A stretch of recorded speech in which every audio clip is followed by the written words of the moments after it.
तुम्हारा धर्म क्या है माधव? जिस मार्ग पर चलकर मनुष्य स्वयं को आत्मा के रूप में देखता है, परमात्मा के अंश के रूप में स्वयं को जानता है, उस मार्ग को धर्म कहते हैं।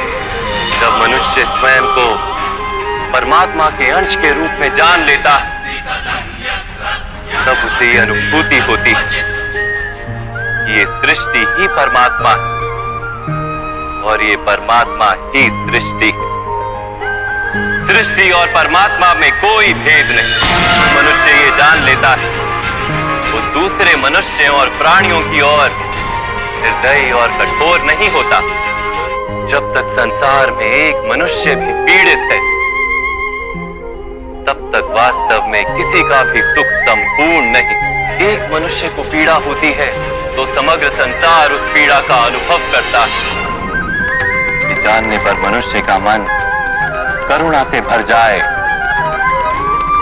उसे धर्म कहते हैं।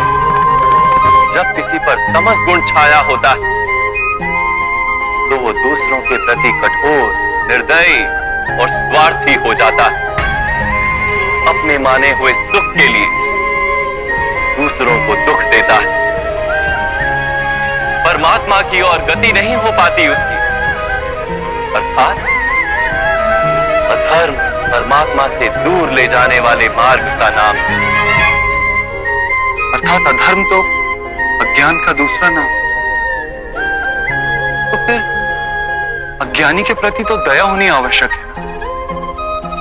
दंड का क्या तात्पर्य है? कभी कभी ऐसी स्थिति उत्पन्न हो जाती है कि अज्ञान, मोह और अधर्म बढ़ जाता है।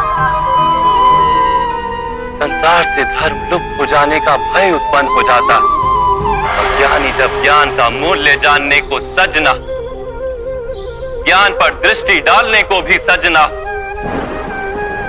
तब दंड की दया उसके प्रति भी और दूसरों के प्रति भी।